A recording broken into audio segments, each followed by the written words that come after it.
No matter who you are or where you go, heading outside, even for just a few minutes, is well worth it. Welcome to Humans Outside, where we're using the Humans Outside 365 Challenge to build a life habit around spending time in nature while learning from fascinating outdoor-minded guests. I'm Amy Bouchatz.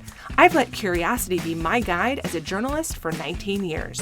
But life, including my husband's injuries from military service, had us looking for a better way to live.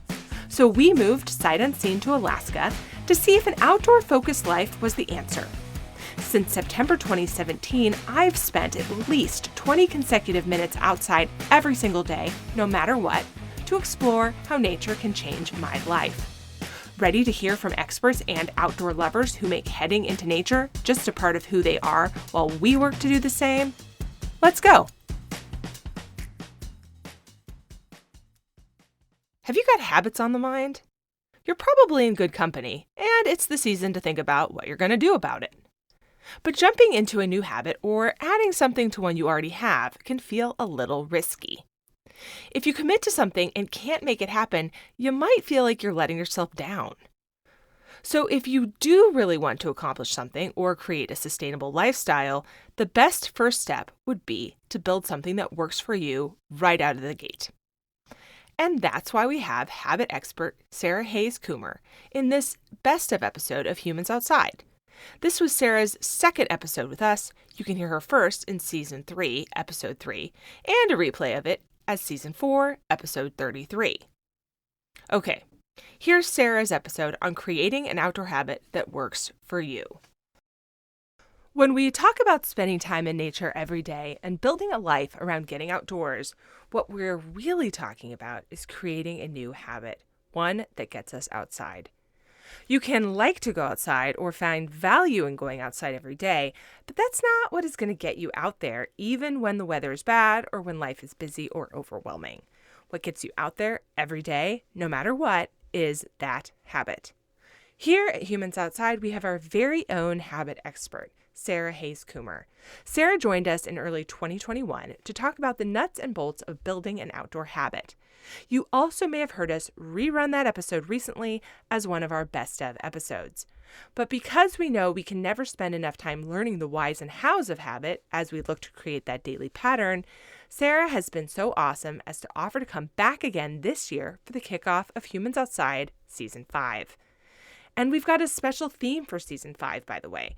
We're going to focus on how to utilize nearby nature and why getting outside daily doesn't only have to be a big to-do or an event with a capital E, but how you can and should use what's right outside your front door. And that starts before anything else with noticing what you have.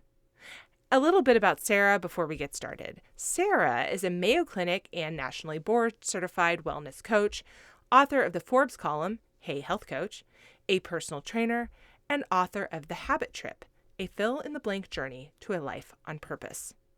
Sarah, thanks so much for coming back to Humans Outside for Season 5. I am thrilled to speak with you again. Amy, thank you so much for having me. I'm thrilled to be here, and your work is such an inspiration to me, watching you run around outside all the time. Well, thank you. And I love that we're now at a point in this podcast adventure where I can have repeat guests who I just love. This is so fun. So I think it's a sign I've been doing this long enough. I can ask people back. So Definitely. It means people are listening. thanks for doing it. All right. So you know, because you've been on the show before, that we always start our episodes talking to our guests, like imagining ourselves in their favorite outdoor space. And the last time you were here, we talked about your favorite space as being the top of Griffith Park in Los Angeles, California. So I Yes. want to know, are we there with you again this time for a second hangout? Are we somewhere else? And wherever we are, would you mind describing it?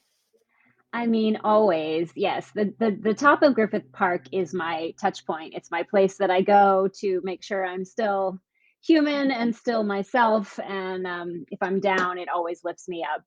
So you can see the observatory from there on a clear day. You can see the ocean. And you can also see the skyscrapers in downtown. So it really gives me kind of peace. It's a place that I went to for many, many years when I was dealing with some pretty dark times. And it's just a beautiful, wonderful place that I go back to. But so we were just talking before we went on air here about skiing, and it made me think about how in February I'm going to get to go up to the Rocky Mountains and go skiing, which those mountaintops are another spot where I tend to find my happy place. So now today I'm thinking about that. Awesome. Yes. It's nice to have multiple happy places so we can Yes. travel around to them depending on the day. So there you go. Yes. We also talked last time about how you became someone who leans on nature for health and who likes to go outside. But I'm hoping you can give us a reminder again for the folks who may not have heard that episode. What is your story? Yeah. So I started out many, many years ago as I mean, I was everything. I was a street performer. I was an actor. I was a singer songwriter. I was doing all kinds of creative endeavors in my early 20s, and really, really struggling a lot with depression, anxiety, body image, things like that. And I moved to Los Angeles, and I was working a steady, happy day job in a human resources department at the House of Blues corporate headquarters, and really started to discover that nature was therapy for me, and that being outside was something that I could turn to in a way that talk therapy wasn't quite working for me at the time. Hmm. So I started going hiking in Griffith, and it was one of those things where I knew that the days that I didn't want to do it the most were the ones when I needed it the most. And I gave myself a lot of flexibility and permission around it. I would just go to the base of the mountain. And if that was as far as I got, that was okay. I would turn back around and get back in my car and go back to my apartment. But most days I was able to make it up the first little crest, which would take about, 15, 20 minutes. And then once I got there, I almost always wanted to continue. And, I was childless at the time and free to do my thing. So I would go up there usually for about an hour a day. And it healed me. It was Mm. everything for me. So, I started to realize that I wanted to be in the realm of wellness and fitness, but I didn't jibe very well with the gym culture at the time. Hmm. So I did go ahead and get my national certification for personal training and focus specifically on people with challenges, people who were dealing with whether it was, chronic pain, injury, eating disorders, body image, menopause, pregnancy, any kind of thing where they were trying to figure out how to make peace with and how to strengthen their bodies. So I was never, running marathons or training people for boot camps or anything like that. But so it was a gentle approach to training and fitness and wellness. And over time, I just felt like there wasn't those voices weren't being heard and seen in the press in the wellness world. So I started writing for some magazines, freelance, and then eventually got into book publishing. And now I have 3 books on the topic. Yes, very prolific. And I have to say, as somebody who is attempting to get a book published, boy, is that hard. Good job. It is. The first one took me about 10 years. So I don't take think heart. people appreciate what a feat of nature that is to get Yeah. a book printed by somebody else. So Yes. It is quite a challenge for sure. Yeah. not a small thing. Well, thank you for telling us your story. And we, like I said in the intro, lean on you for your habit building expertise, which you of course have established through learning about wellness and coaching wellness. So we like that intersection here because, of course, heading outside is a matter of wellness. And so it just makes sense. So thank you. Yeah. Um, I'm happy to be here.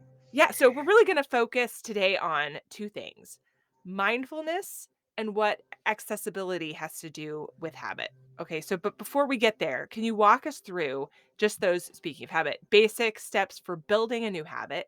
If someone wants to start building a new habit today, going outside every day and make that a part of their daily practice, what should they do? So, in my private coaching and in some coursework that I'm currently building out, I work a lot with people who are sort of nonconformists. They Mm. don't deal well with people telling them what to do and with really strict, structured prescriptions.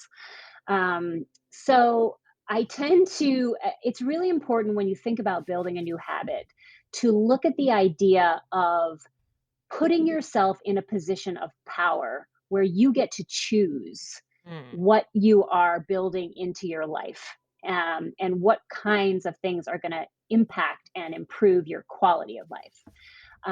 So that can be distinguished from a lot of the approaches that you hear about that tend to feel like control. So like, I'm going to do a new habit. I'm going to go outside every day. This is exactly when. This is the structure of it. So instead, making it your own, Mm. um, and and making it about choice rather than making it about controlling yourself or your body or your choices. That of course applies to food choices and anything else that you're trying to kind of tweak in your life. So it's all about you and your autonomy and agency to be able to choose what's going to make a big difference for you. And I know that people Mm. listening to this podcast are learning and growing outdoor habits, which is, the science is now showing that that's just hugely, hugely important, for health and happiness and well-being. So once you have decided this habit is the one that's going to genuinely improve my life, and here's how I want to do it, then you're looking at three parts, which are the classic three parts of a habit, which are detailed beautifully in The Power of Habit by Charles Duhigg, or also in my book, The Habit Trip, where you can learn about these three parts. So there's a cue or a trigger, which is the thing that alerts you, oh, it's time for your habit. So if somebody is, a snacker after dark and they've put their kids to bed or whatever, and they're sitting down in front of the TV, this is when I watch TV and eat my snacks. If that's something that somebody wants to change, then what that is really the time of day is what's triggering you. Mm. And those Mhm. can be, like that, a time of day. It can be a person in your life that triggers you to do a certain activity that you don't want to do. And then when you're trying to build a new habit, you can use this cue. So when I get up in the morning and brush my teeth is when I go outside and I have my 20 minutes outside, or, it's when I do my 10 push-ups in the morning, or whatever it is that you're trying to implement. So cue is part one. Part two is the routine itself. So that would be either the going outside or the sitting Mhm. in front of the TV and eating your snacks. And then the reward is the payoff. So, what are you getting immediately out of this thing? What is the short term payoff? So, it can't be like, I'm going to lose 10 pounds in a month or two. It needs to be, what am I getting out of it immediately in the moment that is rewarding and is a payoff for me? So, when you have a habit like snacking after dinner that you want to be changing, your the reward is probably something in the realm of relief, or downtime, or feeling like it's me time, or whatever, kind of real genuine kind of comfort that you're getting from that, because habits, what we call them, bad habits, they're really just coping mechanisms and they make a lot of sense. And so if we can approach them with that kind of generosity and kindness, and we can realize, I'm managing, Hmm. which was a big deal for everybody this past couple of years. Right. Then you can go, okay, so it's the comfort that I'm craving. And here's the cue, the time of day. So what Mhm. can I insert into that routine, that center part, that's going to still give me that sense of comfort, and have that payoff that I'm longing for. Hmm. Um, I wanna go back to something you said about shaping a habit to be something that's for you versus something that you're told to do. Because I think Yeah, that's really important. And when we hear people talk about New Year's resolutions, right. or we hear somebody like me suggest you go outside for 20 minutes a day every day, it's easy to feel like, okay, I have to do what this person's saying. Like, obviously, Yeah, this is a good idea because this is what's suggested. When the reality is, we know that resolutions to go to the gym all the time don't work, right? Like, right, that's a fact. Okay.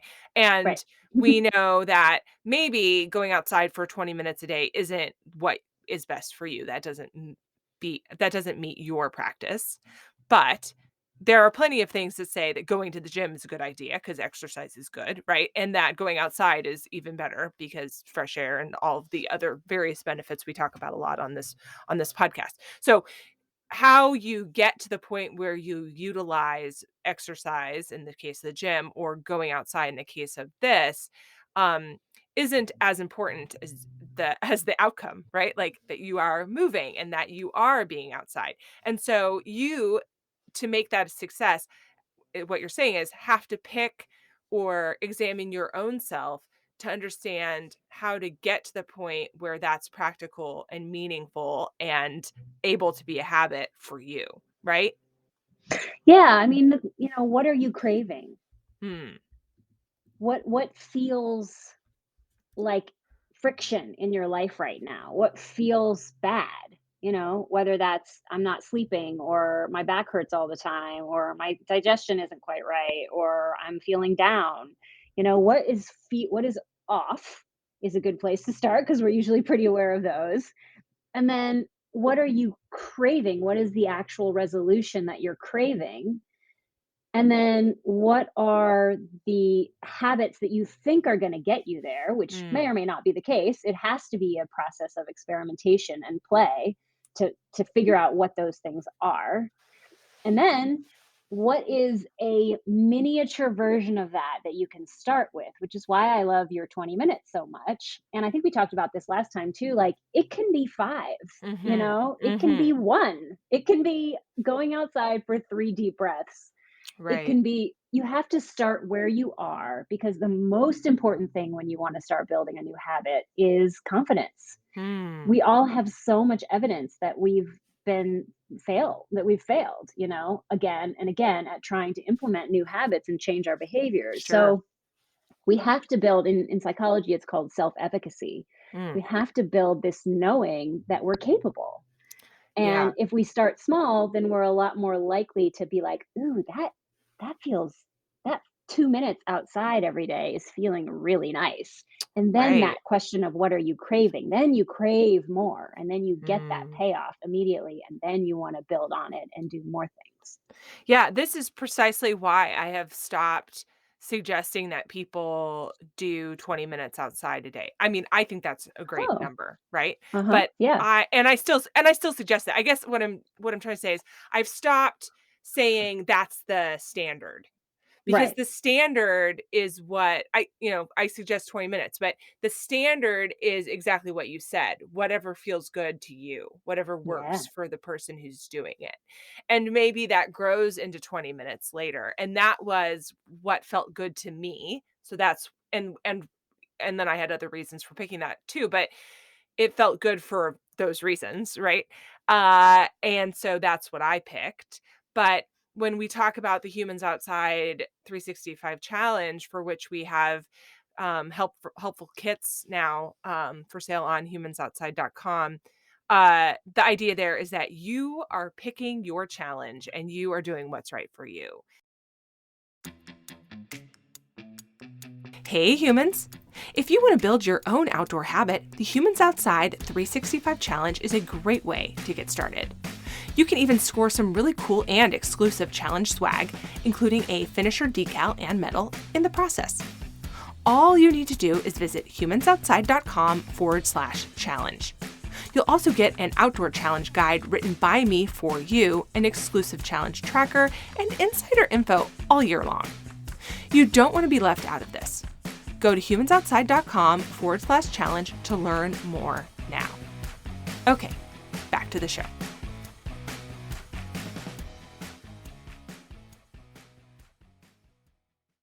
This season, we're talking a lot about nearby nature and using nature that's right outside your front door without making a big to do about it. That's one of our themes. And as I was thinking about this, I realized it comes down to a few important steps, like changing how you think about nature to not be this grand, like far off, random thing. And then letting the definition include what's around you. So that's this accessibility piece.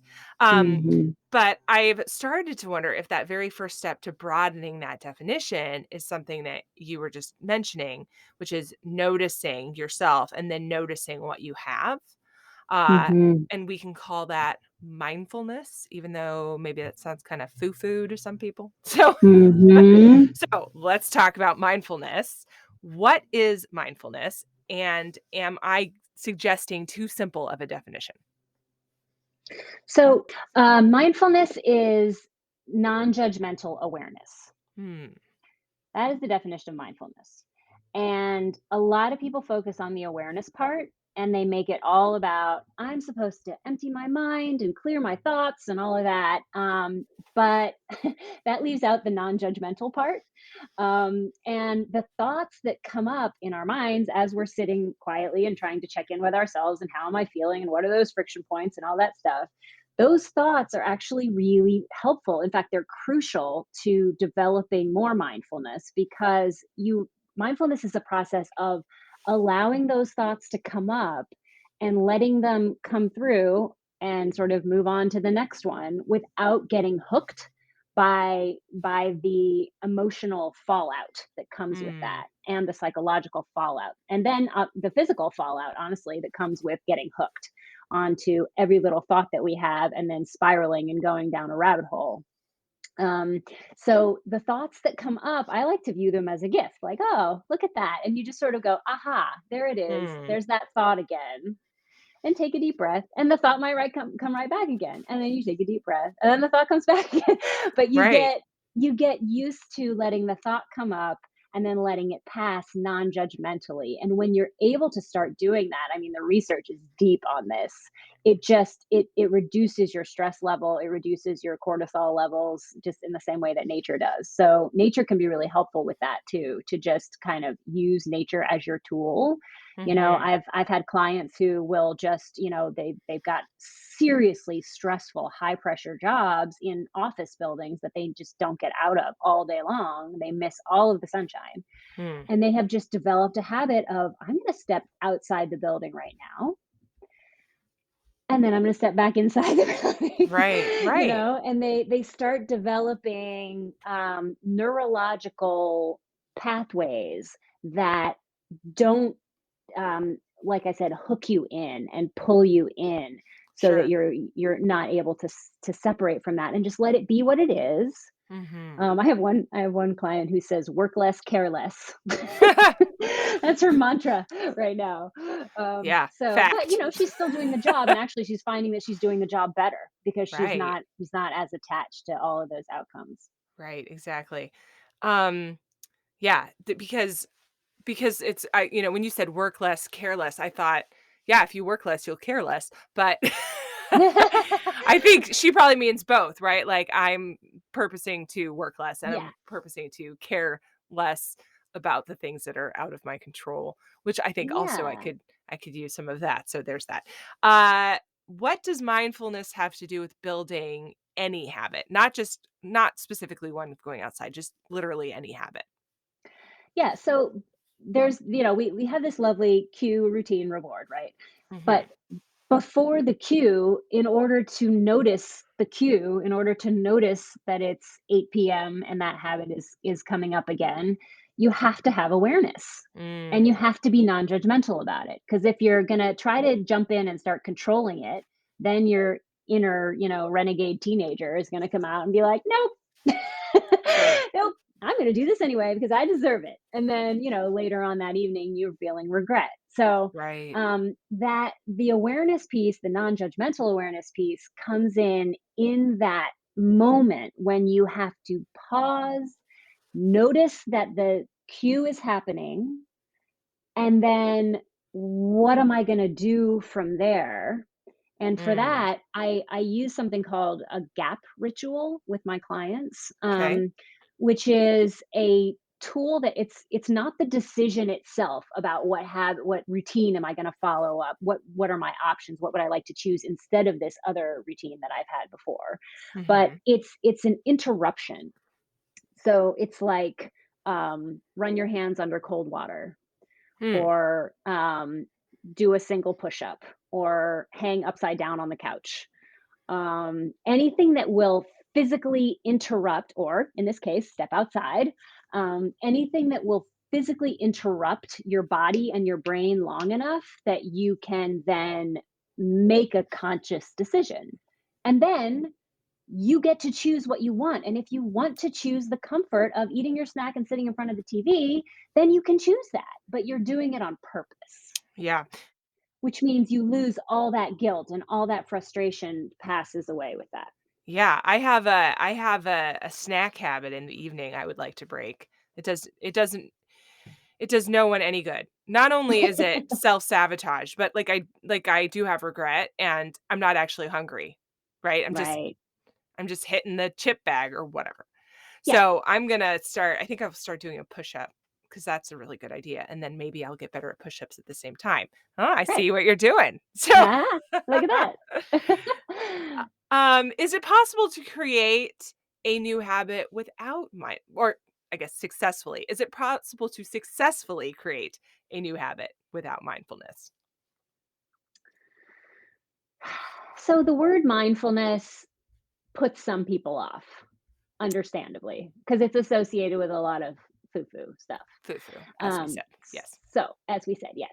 So I would like to say yes, and you can't do it without conscious decision making. So you can call that whatever you want, but there has to be some kind of choice. And in order to make a choice, you have to get out of your, limbic system and into your conscious brain. Mm, If you want to call that, I think you need some level of awareness, and you can call it mindfulness or not. I guess that's my answer. yeah. My limbic system really likes kettle chips in the evening. Right? And Yeah, dark chocolate, understandable. often, right one after the other. Just saying it's Yeah. delicious. I do not recommend And you you do this shouldn't have after to have a 7. life. You shouldn't have to have a life without those things either, right? No, no, but They're I really want them, just like I really want going outside or not going outside to be a decision, and it Yes, bothers yes. me when I do things that I feel like I'm not in control. So, just like it bothers me when I know that what I really want I do in fact wanna go outside, I do.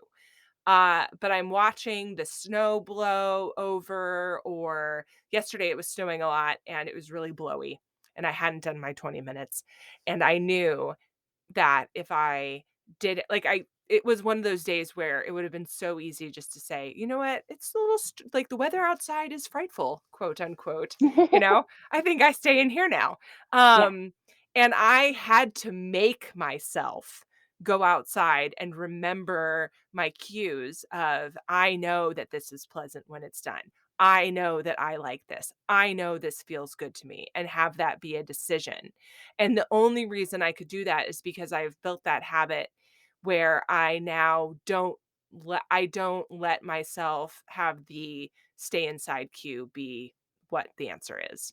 Um, yeah. What not what every was day is di easy. did you enjoy it when it Oh, was over? yes. You Actually, did, what I okay. ended up doing was watching my neighbor plow my driveway. So There you go. That's a happy thing. yes, it was. I had intended to shovel my driveway, and indeed I had gotten started at that, but he showed up with his little snowplow, and, I was not sorry. So, Amazing. That's yeah, awesome. and I did, and it was like it was not as blowy as I thought it was, on and on and on. All of the things that I thought were true, of course, were not true, and I was warm and happy and, you know, re-energized and glad I was there, and all the things I knew while I stood at my kitchen window watching the snow blow. All of those things were in fact true. Yeah. Yeah. I mean, I would encourage you, like you were talking about the evening habit, how it upsets you when you're not in control of the choices that you're making. Mm, And I think it's interesting to think about is about thinking about that as power rather than thinking of it as control. mm. Is that a distinction that makes sense? Yes, it is. Can you unpack it makes perfect sense to me. Can you unpack it a little bit more for people who are listening who for whom it may not make sense? Yeah. So this idea of control is where so many of us get so frustrated because we don't like to be controlled Right. even when those rules are our own. So if we can think about think about it in terms of power so that you then are the one who has the opportunity to make a choice. And honestly, even though, you're the 20-minute outside lady, like if you have a day and you have the power and you know that for you, for your family, there's an emergency, there's who knows what's happening. There's a huge blizzard or there's something. And for you, for that day, you want to decide that you don't want to go outside for 20 minutes. You have the power to do that. Right. Now, you also know that most days, almost always, it's gonna feel good and it's gonna be great, but it's not something that you're doing out of an obligation and out of a rule that you made. Right. So when it comes to your evening snacks, that is something that, like, if you know that you have the power every single day, instead of I'm trying to control this and I'm failing, and so I'm going to go ahead and fail and be the rebel right now. And then tomorrow I'm going to tackle this, right? This is a perfect Mhm. conversation for New Year's. Then you get into that guilt cycle Mm. of, okay, well, now I'll do it, which means you're probably going to eat more of it because you think tomorrow you're going to be Right. deprived of it. Right. So if you can think of it more as like, I have the power to choose this, and I have the power to choose this every single day when that cue comes up. And if Mhm. I want to choose, you know, even if you chose like half of the kettle chips and half of the chocolate that you were already eating, I mean, that's a huge difference over time. Sure. Absolutely. Just like doing a single push-up is a huge difference over time between someone who can do a single solid really strong push-up and someone who can't when they are 80 years old. That is a vast difference between those two people. Right. Right. Oh, what good advice. Um, Looking back at specifically going outside, I'm wondering if this idea of we're going to go back to our foo-foo word, mindfulness. Hmm. Yes. uh, I'm wondering if mindfulness makes what you get from going outside more impactful. Like because heading outside is like I don't know. I guess we could relate it to going to the gym a little bit. Like if you go to the gym and you're kind of just there and you're not really trying very hard and you're not doing maybe you're lifting weights, but you're kind of loosey goosey about it. You're not paying attention to your form, or you're on the treadmill, but you're just sort of like moseying, right? Hmm. You're not going to get from that experience the same level of benefit as you would if you were into it. Okay. So with that sort of like the same thing, maybe I'm sort of reaching here, I guess. Uh, is there a factor of mindfulness that makes what you get from going outside more impactful when you factor that in? I mean, mindfulness and being outside are kind of married in Hmm. my mind. It's just human. We are creatures that respond to sunlight and fresh air and vitamin D. We just, um, I mean, you can put on a podcast and go outside and walk. And I still feel like even though you've got your brain on something else, there is a degree of benefit to that no matter what if you're outside. Hmm. So, um, I'm not totally clear on how to relate them in the way you asked the question, but I do Yeah. think that they are inevitably partnered and married, at least in my experience of it. Yeah. Yeah. Which is to say, like, outside is great. If you're listening to the birds or noticing the trees, it's probably more beneficial, right? Instead of being your client who noted that she's going to work less, worry less. Mm. Um, if I'm outside and all I'm thinking about is my inside problems instead of taking this opportunity to just like, Yeah, yeah. then Well, maybe my outside benefit's not going to be what it could be. yes, and when you're outside, if you are riddled with all of those inside problems, then seeing that as a gift and as a form of an opportunity to Hmm. practice the mindfulness. So instead of shut up, there's something wrong with me. Why am I thinking all these thoughts? This is terrible. I should be able to listen to the birds. Mhm. Instead of shoulding on ourselves, we can say, yeah, huh, oof, there's those Yeah. inside problems. and just see them. Just see them for what they are. That's the Mm, first step. yeah, Not to feel like there's something like you're broken because you can't right. shut your mind off. Yeah, I hear that. Yeah, Um, that in and of itself is mindful. That is successful mindfulness right there. yeah. So I like that sort of leads me to my next question, which is I feel like people who've had a habit for a long time, and I would put myself in that category right now with going outside, has swung me in the opposite direction, which is a habit with a lack of mindfulness. Now it's just rote, right? It's just something I Mm. do. So, is that like can is a habit at some point does a habit turn that corner and become just a lack of mindfulness? Like we're just doing it. It's just, I get up, I brush my teeth, the end. I mean, it becomes autopilot, which is what Mm, a habit is. Good right. habit, bad habit, doesn't matter. A habit is an autopilot that has been created by our brains Mm, to reduce the strain on our conscious mind. So we have those coping mechanisms that we talked about. We have healthy habits. You brush your teeth, you put on your seatbelt, you do whatever exercise right. you have Right. your healthy nighttime routines, whatever. Um, so um, that's actually a huge, like, that's a huge win when you've got a healthy habit that has become rote, then you don't have to think about it anymore. You don't have to battle with yourself. Even a day like yesterday when you had to be like, "Oh, do I really want to make this decision? Yes, in fact, I do." And then I'm going to do it and then I felt great. Sure. So that's a huge gift.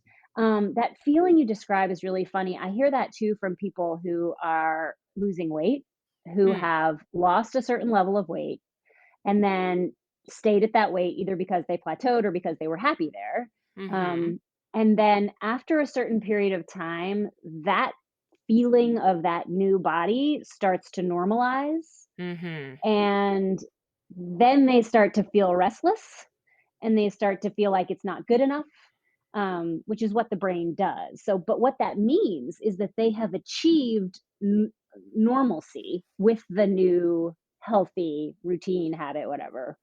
Um, and that just means that they have an opportunity to decide again whether, like, that's great. I don't even have to think about this anymore. It just is what it is. It's what I do, and I'm happy, and this is my great quality of life.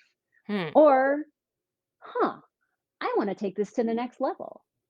And here's how I want to do it, and here's why, and here's what the benefit I expect will be. And then they're in a position again where they can experiment and play around and see if there's something they want to build on top of it. But what you're describing, even though it feels kind of meh, is actually a really something to celebrate. So what we're saying is, for those who are listening who have successfully built this, join me in giving yourselves a pat on the back. Good job. We did Absolutely. it. High fives. Yes. Okay. Yeah. But if you're feeling restless and like maybe this is not, you no longer have the satisfaction from this that you thought you would or you once did. What Sarah's saying is that your brain is cueing you now to be mindful. Da da da. Speaking of, and this can be, like I said, that cue to either listen to yourself and make a change or up it or whatever. So that's when we are bringing mindfulness and listening to ourselves back to this and maybe taking the opportunity to create a new version of this habit or maybe not. Just but starts with listening, yeah? Yeah, maybe you're changing something that you're doing inside of that 20 minutes. Mm, Maybe mhm. it becomes more specific, or Mhm. maybe it's a longer time, or who knows? There's a million ways that you could build on it and Yeah. grow. Maybe it doesn't, maybe the outside habit has something to do with something you want to do afterwards inside. Yeah. Ooh, There's that's a all good different. idea. Yeah. Yeah. Um, I kind of toy with the idea of tacking on, taking this restlessness cue and then tacking on being more purposeful about leaving behind my electronics. Mm. Which is something we've talked about here on the podcast before and done miniature challenges around. But man, is that hard to do all the time. Boy, howdy. Yeah. So Yeah, right. Right. it is hard.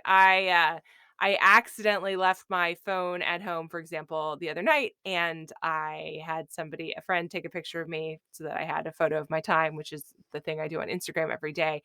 Right. Um, but I confess that if I had been closer to home when I realized that it was missing, I might have turned around and gotten it. Yeah. Instead, I didn't because I wasn't. I was gonna be late and I didn't want to do that. And yeah, not having that was pretty great.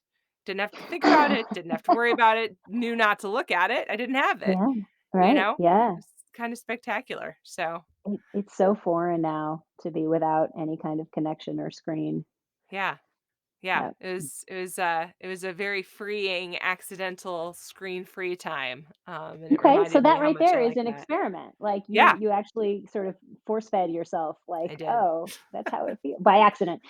Yes, this is what happens also if you are out of chocolate at your house. So Ah, indeed. So, right? same, same. Yes. It's an accidental, "Alright, well, I guess we're going cold turkey on that today. Cool." Right. Oh, yeah. Well, thank you for this advice on bringing on mindfulness and how it relates to habit and building a habit. Like you indicated, this time of year is habit heavy. It just seems like the perfect time to start fresh, start something over, and habits are top of mind for people. And as we do that, it's good to remember the nuts and bolts of that and how it can be a part of your life beyond January and February and even March and just something that you do going forward. So thank you for that. Yeah, it's an everyday choice. It's not January is just another day. Yeah. A cold Yep. day, no less. A cold day, yeah. So, okay, because you've been on the podcast before, that we like to end talking about our favorite and most essential outdoor gear. You shared with us last time. Do you have an update? Is there anything new or different that you love? Well, so yeah, last time was my fanny pack, I think. Hmm. I like to is that what I said? I think that's what I said. I love to have my fanny pack with my phone and then my water bottle. Yeah. Um, Well, but, only the no, I was important thinking things. right, yes. I was thinking about my All Trails app Hmm. that I love because when I'm on book tour or going giving workshops and things, I really love to have my All Trails app because I can always find a trail somewhere where I am where I can go do my walking, which is my way of being outside. Yeah. So yeah, so that's probably Yeah. my That's one I'm awesome. focused on now. Yeah, And that's such a good recommendation too, you're right. It's a great way to, now that we're traveling again and whatnot, um, yeah, it's a good way to have that connection with having a plan because when you're out of your normal everyday routine, one way to keep a habit going outside of that is to have a plan. So yeah, yeah. I find having a plan to be very important for when I'm traveling because otherwise the outside time does not happen. So, Yeah, and you can also, like I've seen you do, in your posts at the airport or whatever, oh you can find yes, opportunities along the way, and that all trails really comes in handy when you're like, oh look, I have 2 hours. What's close absolutely. by? So Right. cool. When I go outside, when I'm traveling, for those who don't know, I often have a longer layover because I'm going from Alaska, or I will book a ticket to have a longer layover because I know no matter what happens, I'll get where I'm going late. And I spend part of that layover outside on the drop off area of the airport. But you know what? Like that is really a function of having a plan too, right? Because Yep. as I said, I know that I have a layover, I know where I'm going, or I've booked it to have that layover, and so on and so forth. And it is super easy to really just stay in the airport. So, Yeah, yeah, especially if you're not familiar with the weather, wherever it is you are laying over. yep. Um, and Seattle just never looks that inviting. So, so I'm always like, how about we stay inside and have a snack? Anyway. Yeah. So, all right. Last but not least, if you wouldn't mind walking us out with your favorite or one of your favorite outdoor moments. Just help us envision you in a time that you just like to remember. Where are you and what are you doing? You know, Probably my favorite place is just on my best friend's back porch, in Los Angeles, or my own back porch right here. I have a fabulous screened-in black back porch, which is in the South. Hmm. I'm in Nashville, and it's very necessary in the summer. We have lots of mosquitoes, but it's just my absolute. Both of those places are where I feel just wholly myself. Like I don't have to put on any kind of front. I don't have to be anything other than present. And so those are probably the easiest access places to be outside for me. Awesome. Yeah. Sarah, thank you so much for sharing that. Thank you for your advice and insight. And thank you for being a guest on Humans Outside today. I appreciate Thank you. you so much for having me. I appreciate your work too. Thanks. Thanks so much for listening to this week's episode of Humans Outside. If you've enjoyed this episode, take a second to leave a rating and review wherever you get your podcasts. That makes it easier for others to find the podcast too. Your positive review makes a huge difference. Now, go get outside. Until next time, we'll see you out there.